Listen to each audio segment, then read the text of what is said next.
Gracias por mantenerse en nuestra sintonía. Vamos ahora a nuestro espacio de opiniones. A solicitud del ingeniero Roberto Bukele, pues abrimos espacio para que él pudiera explicarle a la población su planteamiento, su posición, la razón por la cual inició el proceso de solicitar a la Corte Suprema de Justicia la inconstitucionalidad de las reformas al artículo 191 del Código Penal, que son aquellas que hemos estado peleando los periodistas y gran parte del grupo mediático y la importante parte de la población que considera que al eliminarse o derogarse o cambiarse este artículo se pone en riesgo la libertad de expresión en el país. En ese sentido, este espacio ha cedido y el ingeniero Bukele ha enviado en su representación al abogado José Arnulfo Hernández, quien es también parte en este proceso porque tiene que ver con la redacción, el pensamiento legal de esta iniciativa de recurso de inconstitucionalidad. Abogado, muchas gracias por acompañarnos. Bienvenido, un gusto tenerlo en este espacio. Muchas gracias también por darnos la oportunidad y muy buenos días a usted y a sus televidentes. Y reitero pues las gracias por darnos la oportunidad de poder expresar al pueblo salvadoreño cuál ha sido la genuina motivación que hemos tenido nosotros en interponer esta demanda, ¿verdad? Que como lo tendré la oportunidad de explicar más adelante, no tiene nada que ver con ataques al derecho a la libertad de pensamiento, a la libertad de prensa y los demás derechos conexos con el mismo.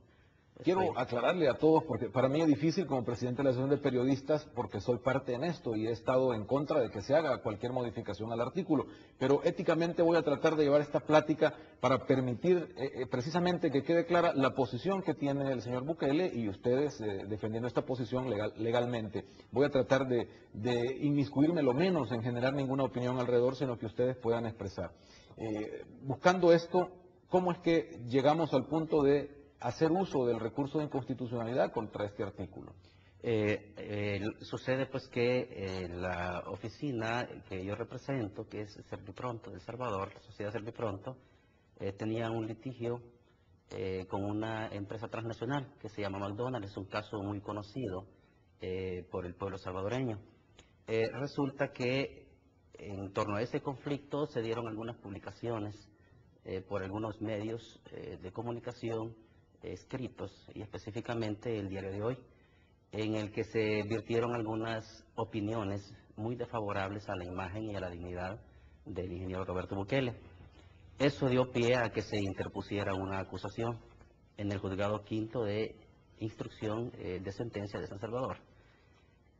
Cuando estábamos en el desarrollo del proceso se generó esta reforma al artículo 191 y nosotros entendimos que precisamente era para favorecer a dos personas que efectivamente nosotros habíamos acusado.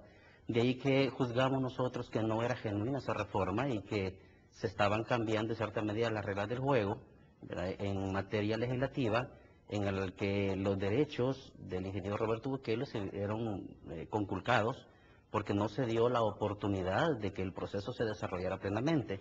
Y luego analizamos el inciso primero y segundo de ese artículo 191 y sí detectamos que efectivamente está en franca contradicción con la normativa constitucional, específicamente artículo 2, artículo 3, artículo 6 y 144 de la Constitución. ¿Por qué es contrario a la Constitución? Primeramente, el artículo 2, en su inciso segundo, dice: se garantiza el derecho al honor, a la intimidad personal y familiar y a la propia imagen.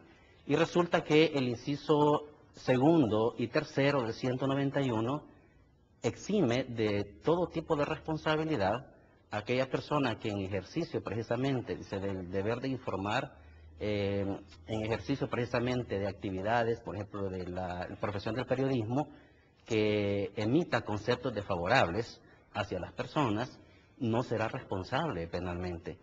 Creemos que existe una excesiva permisibilidad por esa disposición legal en la que puede llegar a extremos que una persona, aunque lo haga de una manera malintencionada, lo que se conoce como real malicia en esta materia.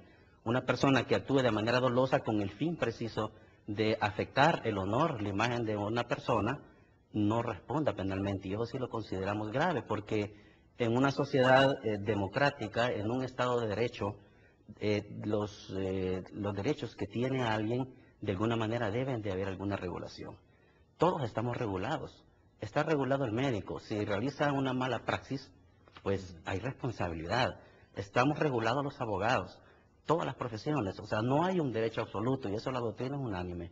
Es decir, que si se regula o si se concibe un derecho absoluto, también abrimos las puertas para que alguien abuse de ese derecho. Y dentro de la teoría del abuso del derecho está precisamente el de poner límites para que ese abuso no se dé.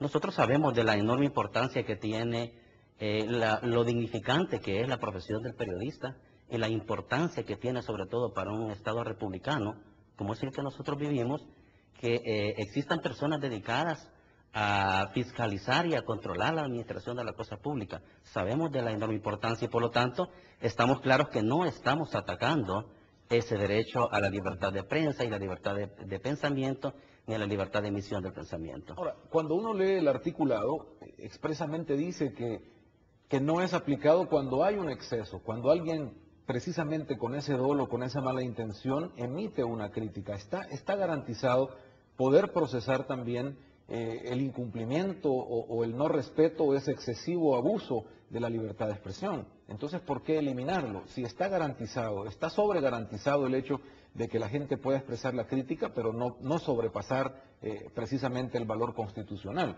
Por supuesto, estaba garantizado tal cual estaba antes de la reforma. Si se revisa el inciso primero de ese artículo 191, con ese basta y sobra. No era necesario agregarle 2 incisos más. Esos 2 incisos más son los que convierten en excepcional lo establecido en el inciso primero, que el inciso primero se entiende al analizar todo el contexto del artículo, que el inciso primero se le aplica a las personas comunes y corrientes que no ejercen periodismo, pero ya el inciso 2 y 3 se le aplica directamente a los dueños de los medios de comunicación, a los directores, a los periodistas, a todos aquellos que están precisamente en el quehacer periodístico. Entonces, eso constituye una excepción al inciso primero y, por lo tanto, al interpretarlo de una forma global, se puede deducir, se puede inferir que efectivamente la intencionalidad es que específicamente a un cierto sector profesional que ejerce periodismo no se le aplique. Pero efectivamente es un sector protegido. O sea, las firmas internacionales de convenios con la Comisión Interamericana de Derechos Humanos pone a la prensa, pone al derecho de libertad de expresión y a aquellos que trabajan en el periodismo como un factor diferente en la sociedad y por lo tanto lo protege, o sea, lo considera una profesión que debe tener cierta protección y garantía en su trabajo. En eso hay pleno acuerdo, pero sin permitir precisamente el abuso. Y es que el abuso no puede estar permitido bajo ninguna circunstancia. Ya que usted ha invocado los tratados internacionales, me voy a permitir leer unas disposiciones que precisamente hablan sobre esa temática que usted está exponiendo. Y tenemos que desde el Pacto Internacional de Derechos Civiles y Políticos y la Convención Americana de Derechos Humanos existen limitaciones precisamente a ese derecho. Dice el artículo 19 del Pacto Internacional de Derechos Civiles y Políticos: nadie podrá ser molestado a causa de sus opiniones. El número 2 dice: toda persona tiene derecho a la libertad de expresión.